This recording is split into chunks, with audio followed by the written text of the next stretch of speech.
to the Fantasy Footballers Podcast with your hosts, Andy Holloway, Jason Moore, and Mike Wright.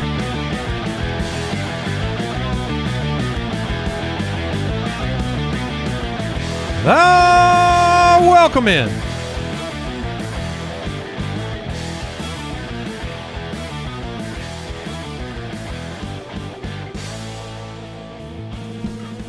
Tuesday, March 18th, the Fantasy Footballers, Mike Wright, Jason Moore. I'm Andy Holloway. Happy to be with you. Fun show today. Good quick question, and we've got NFL news that we'll catch you up on next week. We're recording this show a little bit early, so if we have a trickling in of a few more free agent signings, we'll cover it then. We have they heard the free agent part two. Yeah, there was not that much left. The trickling in can just trickle right into the sewer. Right. It was not a frenzy, is what we said. There's some things to talk about, but we'll catch up on the news next week. We have trending or ending on the show today. That's going to be the main event. We'll talk about some player trends and whether you believe that they will continue or not. It's always fun to debate these. I saw the first name on the list, and it was a player we were talking about last offseason as maybe having, I know Jason had some confidence in a change, and it didn't happen. It's infinite sadness right now. So we'll get into that. A reminder, the giveaway right now, a signed Drake London jersey at footclangiveaway.com. It's free to enter.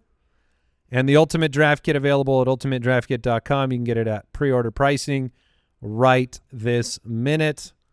If you're watching on YouTube, make sure you subscribe. Click that bell.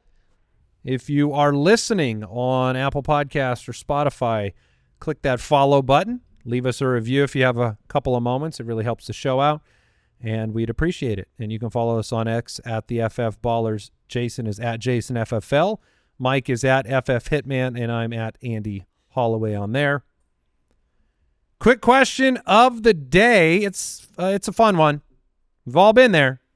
Kyle on X writes in and says, who is a player you said, in all caps, never again, yet still continue to pick in your drafts? Oh, man. For me, this is Breece Hall. You're still. Still on which side? What do you mean by still? I mean still that you will draft this, man. I don't know that you've said a kind word about Breece Hall in bitterness in like is powerful. 3 years. Yeah, well, I don't know that he's given me anything to say. Yeah, we're back. Yeah. Well, this is the type of thing where it's like Do you feel like you did this last year? Is that what you're saying? Is that you felt like I've been disappointed in him. I was disappointed this past year, dealt with it a lot, and I feel like I want to be out. But I'm not entirely sure I'm out because he is a talented player. He is a good pass catcher. And I'm still hopeful. He is an RB1 being drafted on Underdog. Is he an RB1? RB11. Yeah, back end. These are just the kind of things that you say to a man who tries to quit something and can't quit. That feels a little high. But, I mean, we have seen him be so special on the NFL field, and he is still so young. What's the trick in changing expectations for a player? Because I think that's actually the greatest challenge that we're talking about here is you have expectations for a player's level, tier, whatever you want to call it, and maybe they're not what you thought they were, but they are still valuable, but you have to do you feel like you can ever get rid of those expectations because you have been so invested in Breece Hall in the past? Like, that's why he's the – Yeah, on a personal level, I can get rid of those expectations for sure. I don't have the expectations that he's going to be the number one running back. 2 years ago, he was the number 4 running back. Until he has a big week 1. Oh, yeah. And then we're back. Yeah, but it's just a matter of – you're right. It's about the expectations. And I think that people need to adjust a little bit quicker and lower. So I feel like putting him down at RB11 that's a big adjustment. Would you, Mike, draft him at RB11? Do you think that that's, what is your expectation for his finish. RB11. I would not. You won't? Sorry, I would not at RB11, no. I'm trying to pull it up so I can see who's going. Not with right Braylon around Allen there and Justin Fields taking over. He finished at RB17 last year. His yards per carry have gone down every year for the last 3 efficiency-wise. Somehow Breece Hall has no 1,000-yard seasons yet. So you've also got an injury, year one, yes, it was an injury. 1,000 on the ground, right? Right. I mean, he has to have 1,000 total scrimmage yards. Yes. Najee Harris has 4 consecutive 1,000 on the ground seasons. Yeah. That's all I'm saying. It's one of those things where, to me, it's adjusted expectations. He also fumbled the ball 6 times last year. I think That's they were crazy. uninterested. So going right behind Breece is Kyren, who we're going to talk about in a second. I'd much rather have Kyren. Oh, yeah. Chase Brown. As it is now, when things stand right now, I would take Chase Brown. But Chase Brown going at RB13. And James Cook. I would take James Cook as well. Brown at 13 is people are hedging of just in case Cincinnati drafts a running back. Kamara's behind him. Ken Walker's behind him. Oh, man. See, I don't actually know. Maybe I just don't like that. I don't like that area for Breece. New head coach, new quarterback. I'm out. Until draft day. Yeah, I mean, TBD. Okay, so Breece last year, 209, 209 attempts, 876 yards on the ground. Are you Braylon Allen fans? I like Braylon Allen, yes. Like Braylon Allen could take over, you think? No. You don't believe that? No, I think he's a NFL player. Isn't this I mean, like a guy who should be an NFL player. He plays in the NFL. I mean, we could say that about every guy who's in the NFL. Isn't this the final year before they have to make a 5th-year option decision on Breece Hall? Breece Hall is a second rounder. Oh, yeah. He doesn't even have it. Yeah. So he is in. Wait, so he'll be free agency. Are we year 4? Yeah, this is going to be year 4. Yeah, so this I is just contract wonder year. There was all the reports of they don't know if they're going to try and sign him early. That feels like it hangs over a little bit in terms of how you might use him. They're going to make him work. I'm almost there with Kyler. And I am with you. Are you? Dude. I think I'm at the never again. Last year. It's hard to pass on Kyler in the middle rounds because of what should be. What should. I think that's the right way to put it. It's not even could. It should be. Yes. It's like when he doesn't perform, that is a complete shock because of the tool set and the fact he can run the football, and yet it happens so often where, look, I think the real come-to-Jesus moment on Kyler last year was a dominating victory against Chicago at home, and he was a single-digit fantasy quarterback. It told me that what once was, which was the Cardinals can't win without this exact certain game plan from Kyler Murray with the rushing yardage in the passing game. Yeah, they can. And they're working to improve their defense again. It's strange. I mean, everything goes with the quarterback. I just think I'm getting close to that point where I don't want to make him that steal that he should be in the middle rounds, and I might just want to pass on that and try something else. I mean, half of the first 10 games for Kyler, he was 20 or more points. This is literally how it always is with Kyler. There's always, like, if you don't want to give that line, go ahead and tell us where his fantasy finishes have been in the past. Yeah, like few seasons. His career. Yeah, go and let us know where he's been. He started before. 7 his rookie year. Yeah, quarterback 7 has the incredible year where he's the quarterback 2. Quarterback 2, almost 4,000 passing yards, over 800 rushing yards, 11 rushing touchdowns. I do not remember that at all. Do you guys remember that? 11 rushing touchdowns? No. I only remember it right before I draft. Did that happen? No. That can't be that's not a real stat. I'm throwing that away. Yeah. No, that happened. If you disagree with it, it's gone. I mean, it was pre-ACL, right? I mean, yes, it was pre-ACL, but the next year was 5 rushing touchdowns. I mean, to go from what he did as a sophomore to where we are now with Kyler it's extremely disappointing. Yeah, do you have thoughts on Kyler, Jay? This is a perfect answer to the question because when you miss out on the studs at the position and you're looking for someone later, there were only 3 players who had more rushing yards than Kyler did last year at the quarterback position.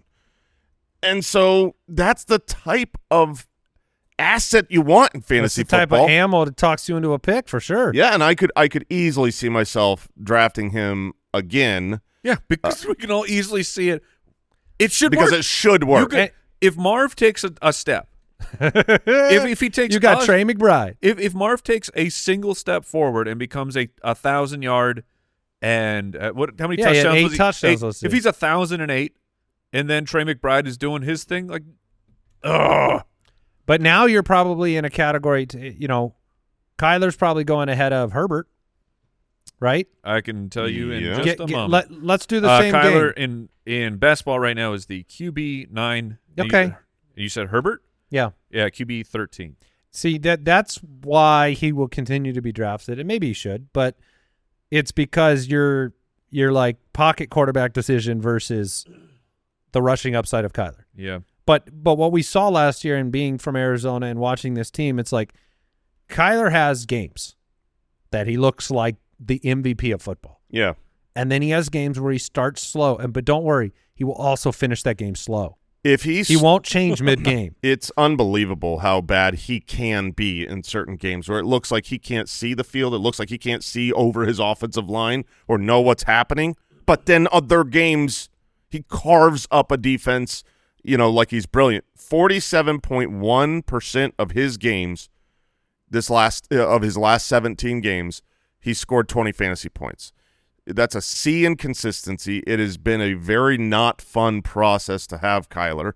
And so this is one of those where, yeah, you don't want that experience. You shouldn't hitch your fantasy team to Kyler. But wagon. Yes. Yeah. But where he's getting drafted, there's just not other people that have that dual threat upside. Stretch run last year in playoffs for Kyler, quarterback 23-18, 11-22, 13-14. Oh, dude. Stroud's at QB 17? Oh, man. People are mad at C.J. Stroud. Oof. Name some quarterbacks around. Going around Stroud? Yeah, right above him. Right above Stroud would be... Is Trevor Lawrence above him? No, one pick behind. Drake May? Drake May is ahead of Stroud. Dak. Bo Nix. Bo Knox. Bo Nix is QB 7.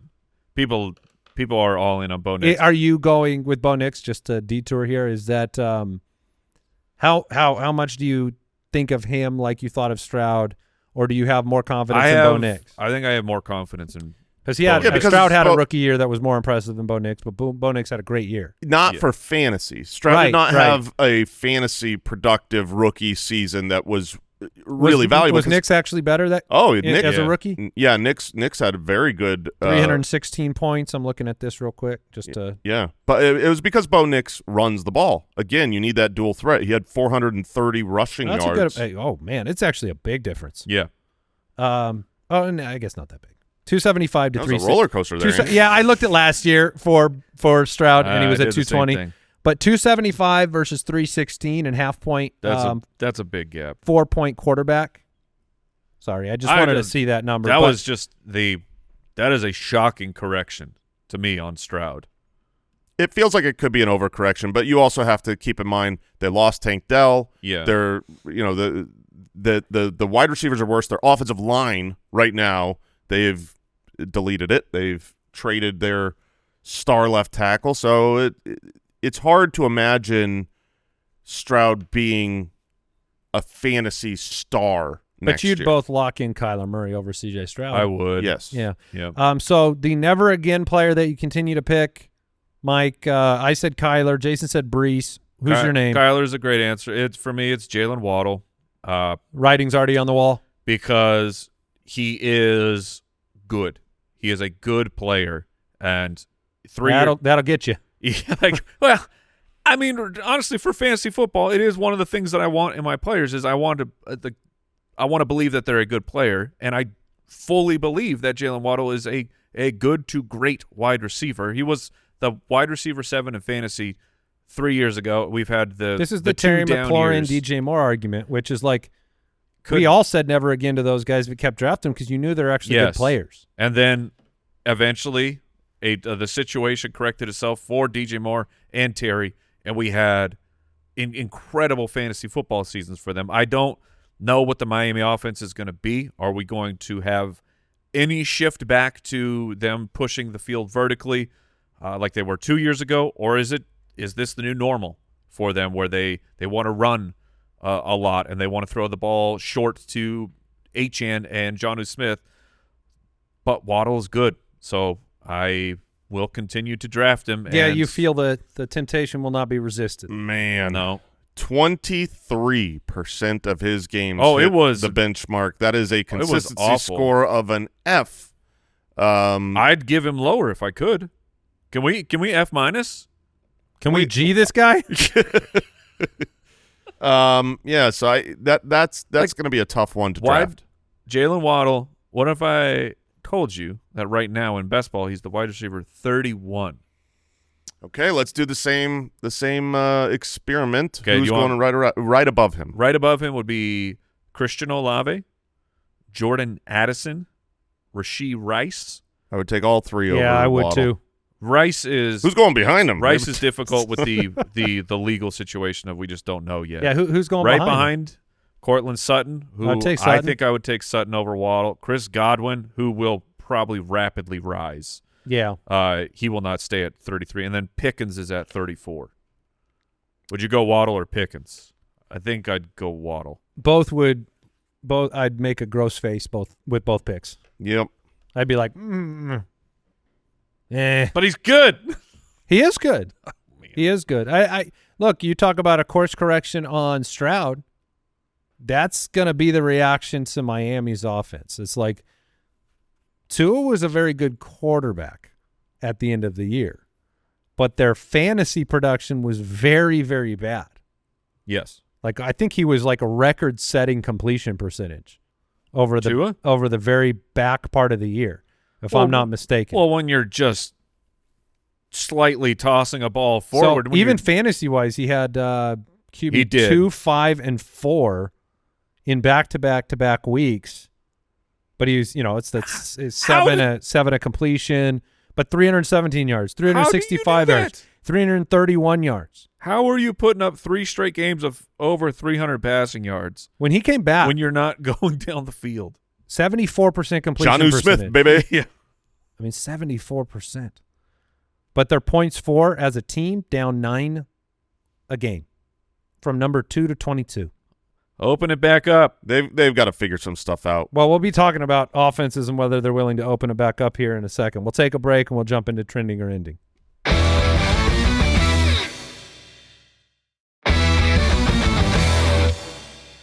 All right. Andy, Mike, and Jason here. The Fantasy Footballers ready to break down some interesting numbers and some interesting players and what we believe going into 2025.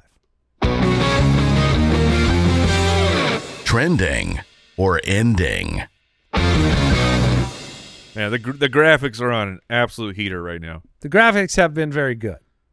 Somebody has decided to step it up.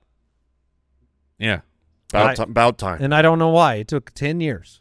I mean, this is what happens when you hire a graphics person. Oh, to work here in the studio? Your old guy who's doing graphics is like, uh-oh. Getting a little thirsty? I got to step up my game.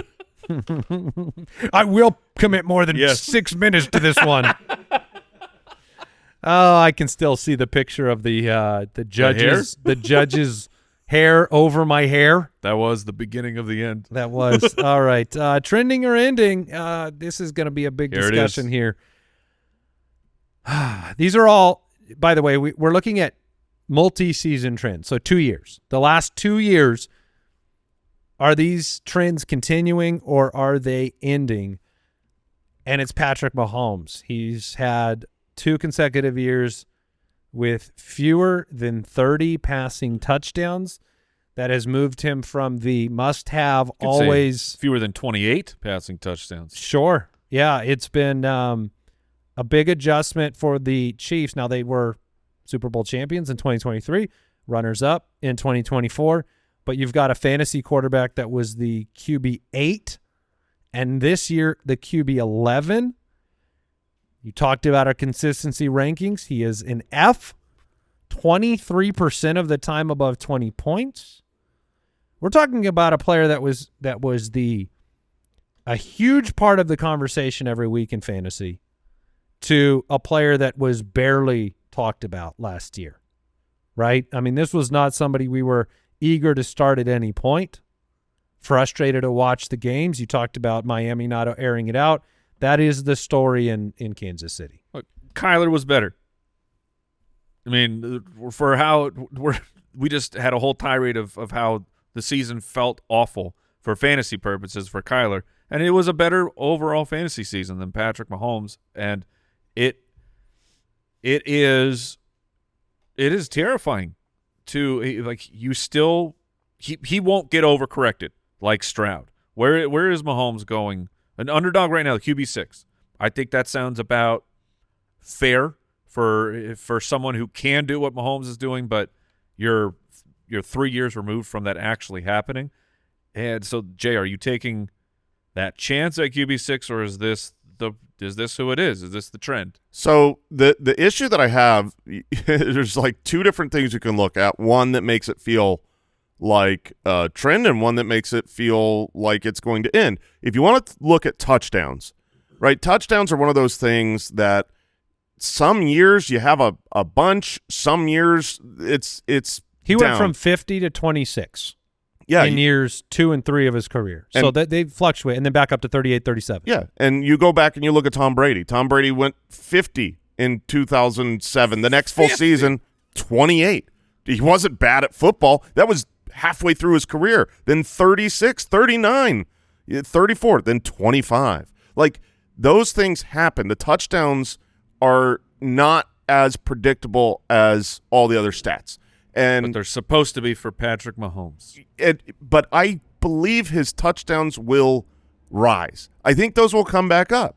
The issue that makes it feel like a trend is the style of football that he's playing and the yards per attempt. That's one of those things where he was always living in the 8s.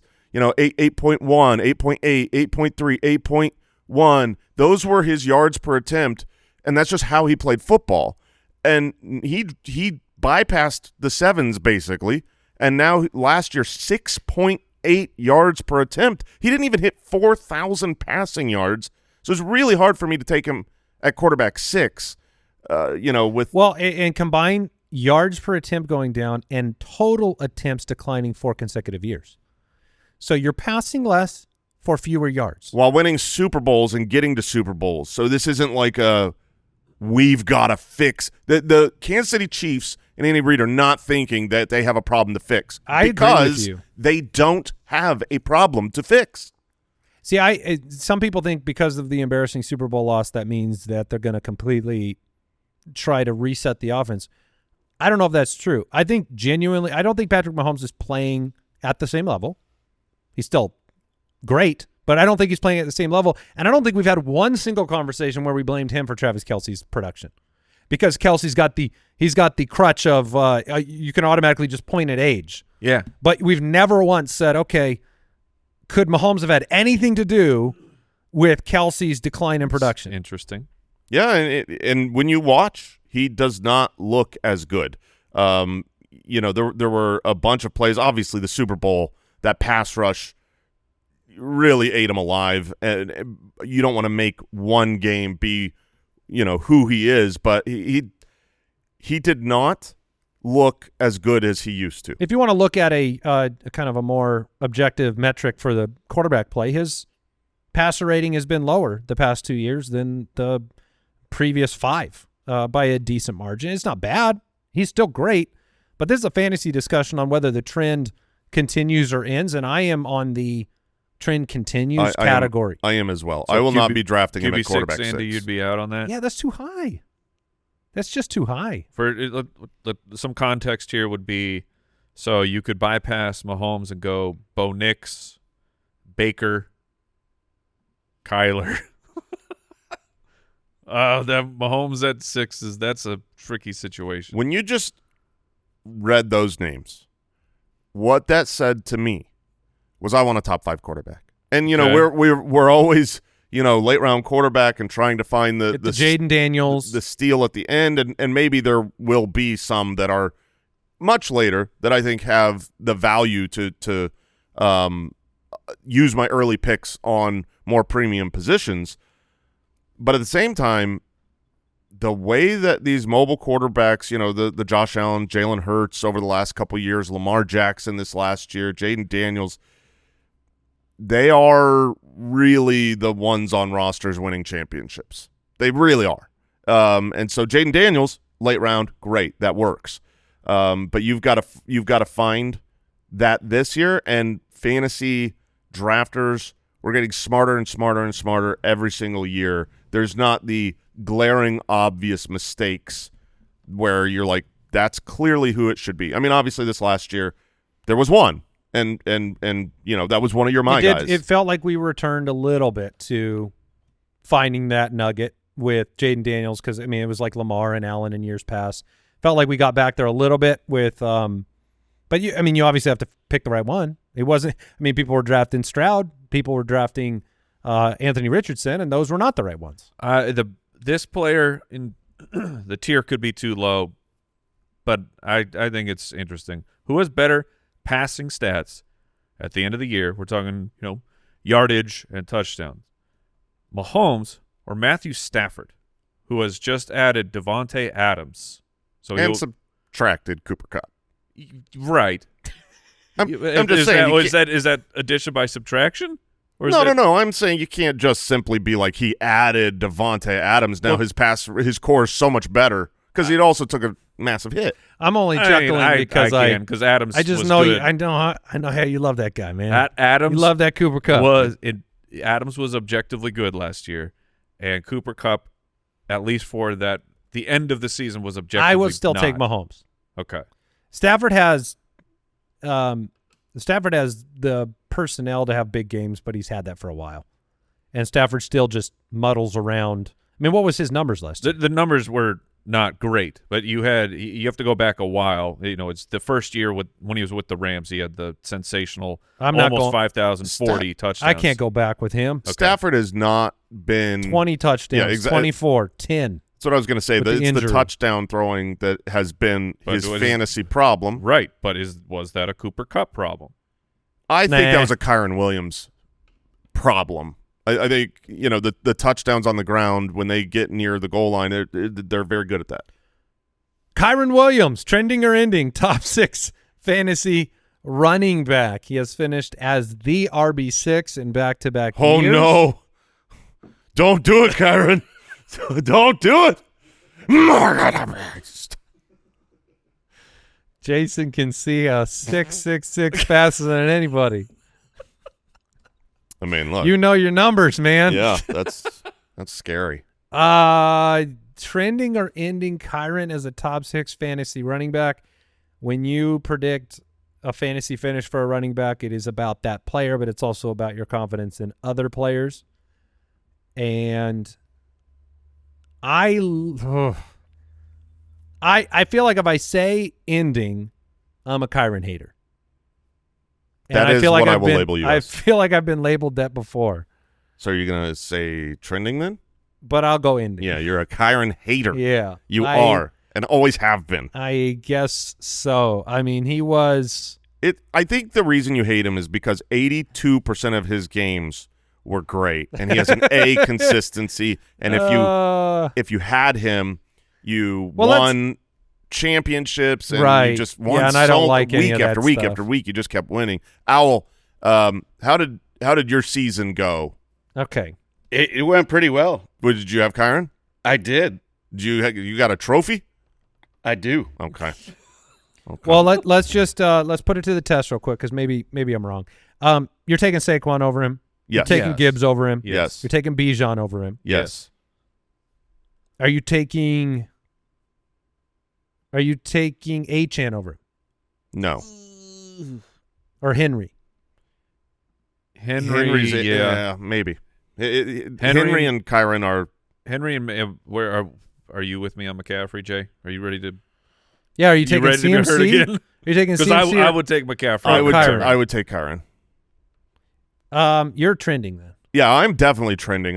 He was one of those guys. I feel like maybe I should be trending. Going into last year that I was very personally bullish on not being Blake Corum'd, that Kyren was super good for this offense and that they wanted to use him the way that they did and had success with. And I am still just as bullish going into this next season, but I love that is not it's not widespread. That is not universal. Well, a lot of people have doubts. Let me give you some Kyren. numbers on Kyren, and then we'll look at the underdog ADP, which is kind of wild. He has led the NFL in each of the following categories as a red zone player: red zone touches, percentage of teams' rush attempts inside the red zone, rushing touchdowns inside the 5, which is 14 of them. And over the last 2 years, he has 31 total touchdowns in 28 games played, where only Gibbs can match that. Yeah, so that's what I was talking about. And his underdog ADP Matthew is Stafford. RB12. But of 46 qualifying running backs with 100 or more carries, Kyren was 44th in explosive rush rate, which is percentage of your carries that go for more than 15 yards. He was 45th in fumbles. He was 34th in yards per carry. Again, over those 46 qualifying running backs who had the 100-plus carries. So the efficiency, compared is he a super Najee? No. I think he's better than Super Najee. I mean, based on those numbers, you're telling me that Najee had a higher explosive run rate. Well, yeah, I mean, specifically 15-yard runs or more. That's just not really his when I think of players, style of play. When I think of players that are at that level of, like, you score a bunch of touchdowns, you're super involved in the offense, Najee does come to mind a little bit. That's why I got you. I was curious. I think he's better than Najee. He's on the cusp of contract situation too, right? And they've at least vocally come out and said they want to try to get him a long-term deal. Get him a deal. And he was not learned their Todd Gurley lesson. He's at 4.1 a carry. Yeah, down from 5. Well, he won't get Todd Gurley money. No. Sure. I'm just saying, don't pay lots of money to extend running backs. I mean, 356 total opportunities last year, up from 276 the year before. Yeah, that's a beast. That was, he had missed some games the year before, but that was the year he ended so strongly. There was almost nobody better than him over the back half of the year. He was on 378 opportunity pace that year. Yeah, I mean, and he pretty much hit that. 2 years ago when he was the running back 6, he only played 12 games. All right, I'm switching. Oh, all right. I'm going trending. I think he's my 5 or 6, and that would put him in trending. Who in the world? So RB12 in best ball. Correct. Give me some of those names ahead of him. Is like Mixon ahead of him? He's been in like the 3rd round. So right ahead of him with Breece Hall. Breece Hall ahead of him. Yeah, Breece Hall's one spot ahead of him. Bucky Irving. That's an interesting one. Bucky or Kyren. Who's got the higher chance of being the RB1 on the year? Bucky or Kyren? I think Kyren. Because I'm trying to figure out why he's 12. Because in best ball, maybe I feel like they would rank players that they believe could have a higher ceiling somehow. Yeah. I'm telling you, people hate Kyren Williams. It's explosive plays do make an impact. I feel like people hated Josh Jacobs. But Josh Jacobs just keeps being productive, and people hate him too. Yeah. Yeah, where is Jacobs going? Josh Jacobs at the RB9 on underdog right now. Ashton Genty's up there. Yeah. Going from Kyren's sophomore year where he was everything to he's still great for fantasy football, but you saw the efficiency dip way back. That's usually a pretty big red flag. But if this team is committed to him getting that amount of work, he can easily do what he did last year and then has room to be better. What is your formal, is it trending or ending for you, Mike? Between those two, I would say closer to trending. Okay. We got a couple more names for you after the break.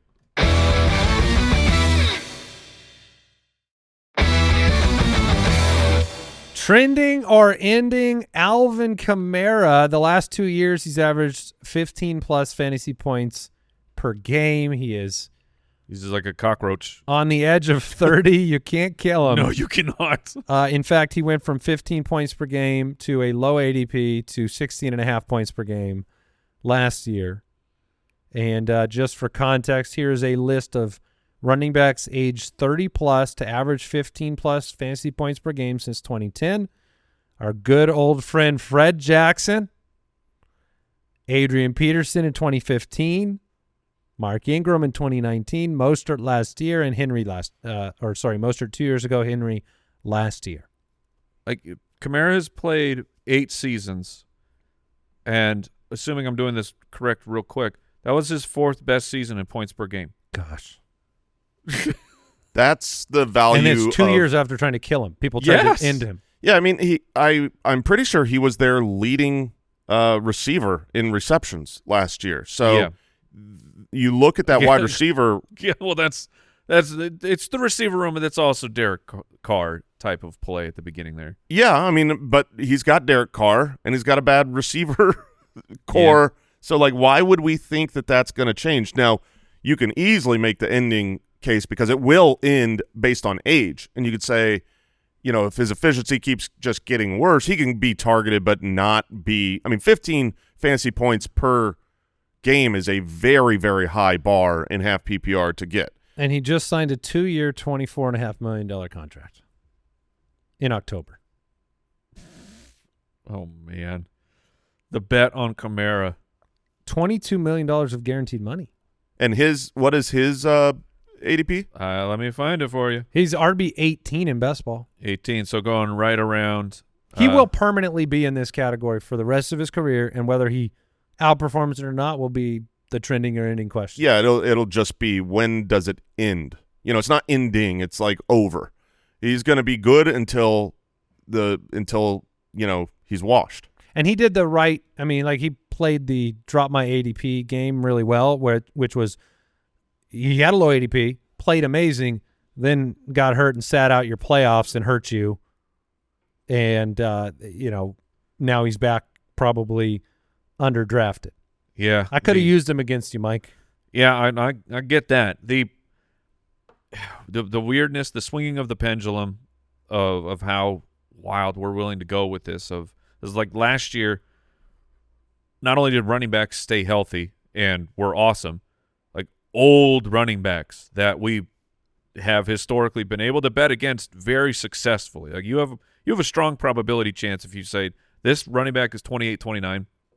Not for me. They all worked out last year. Yeah, they all worked out. Mixon and Jacobs. So it's like, oh, dude, it can't.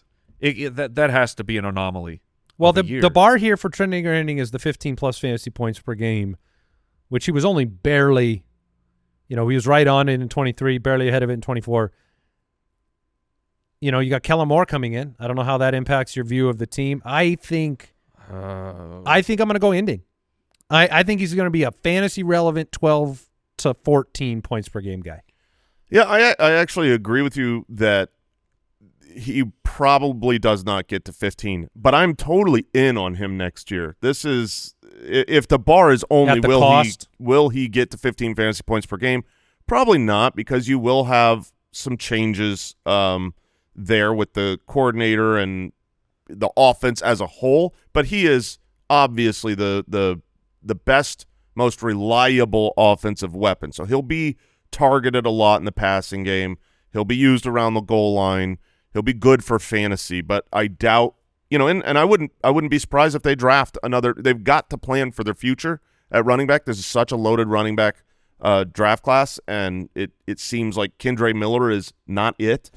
So I think I would be surprised. I'd be surprised if we go through the draft and they don't draft a running back. So in on Alvin Kamara, not on 15 fantasy points a game. Mike? It's a cop-out, but I'm with Jason. All right. Let's pivot from a player to a fantasy trend that we've seen for 2 straight years.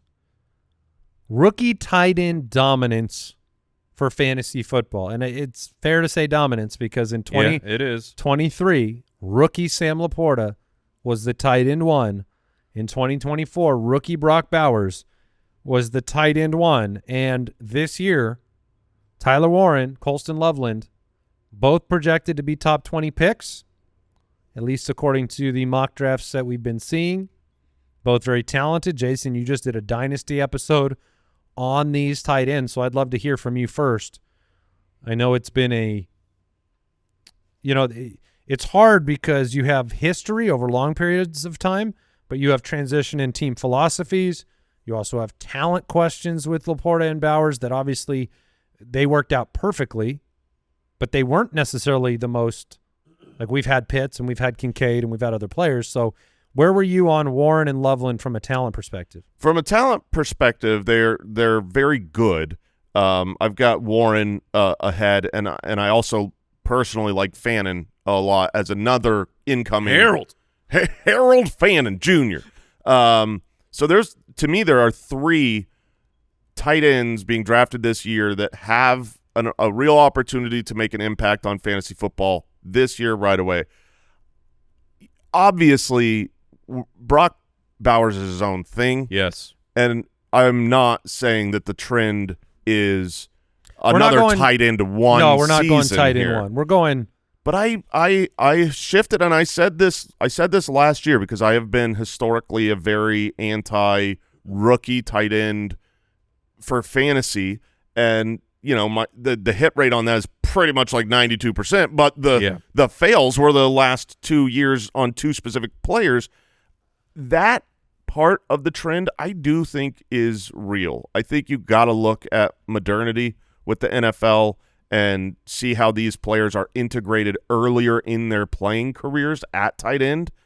And the NFL is a copycat league. When they see some of these rookies come in and make an impact right off the bat, more and more teams are going to allow those, especially the highly drafted players, to get plugged into the offense earlier. So the combination of this year being a really good tight end draft class with the last few years what's happened in the NFL, I certainly think it's a trend. And, I said it on our episode, our previous episode, that some of the late round tight ends that I'll be targeting might be these rookies over like a Dalton Kincaid, who we've seen have a couple years and has a ton of opportunity and still has talent. But, he's failed. I'm going to take a shot at someone that is fresh and could jump on the scene and make an impact. What do you think, Mike?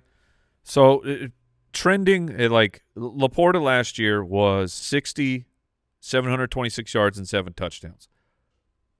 Okay, if you want to give me that stat line and say that either Warren or Loveland hit that, I think that's possible. We're in a weird, like the combination of Laporta and Bowers to me finishing as the overall number 1 fantasy tight ends. I think it is the Laporta one is throwing off like your radar, where Laporta came in and as a rookie and had 10 touchdowns. Like that's Sam Laporta is great, but is he going to be a 10 touchdown every single year type of guy? I don't think so. And on top of that, tight end scoring that year was incredibly low. Brock Bowers then coming in here feeling like, oh, well, the trend is rookie tight ends can be this type of an impact. Brock Bowers, go watch Brock Bowers film in college, and then watch Warren and Loveland. Like these, it's not the same. That was exactly what I did. Brock Bowers he's so much better than those guys, and I really like Warren and Loveland, but Brock Bowers is a truly special player. Where Warren and Loveland feels more like Lakeland.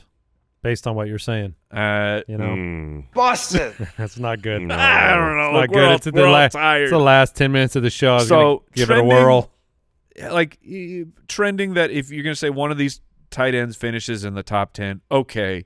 But I think the bigger question is, will one of them be meaningful, impactful? Yeah. Because a tight end 7, like if you had Laporta, unless you survived and made it to the playoff run where he was awesome, he was killing you throughout the season.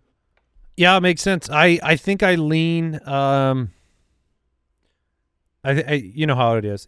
Tight ends are thin.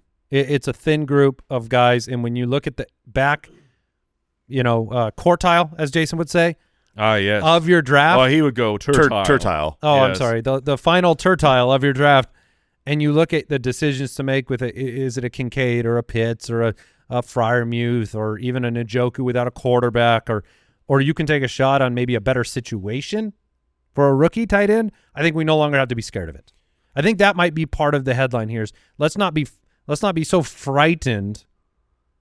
Let's be open. That's fair. Let's be open to situation. Yeah, we and will talent. open our hearts. Yes, to the rookie tight ends. Yeah. A reminder, everybody, the Ultimate Draft Kit, you can find it at ultimatedraftkit.com. That includes all of our tier-based rankings, our premium stat projections. We've got 100-plus player profile videos. We've got our custom cheat sheet creators. We've got sleepers, breakouts, busts, and values for your draft. We've got our custom player marking tools and a ton of other resources to help you win at your draft, including the Dynasty Pass. So if you play in a Dynasty League, that's part of the UDK Plus as well. All of these tools and resources you can learn more about and pick them up at the pre-order pricing at ultimatedraftkit.com if you want to head over there and check that out. Otherwise, man, NFL Draft is April, right? Yeah. Dude. Yeah. Yeah, this is how it works now, Mike. Oh, man. It's nonstop. So very much looking forward to it. Thank you for joining us on today's episode of the show. We'll catch you again on Thursday. Take care, everybody. Goodbye.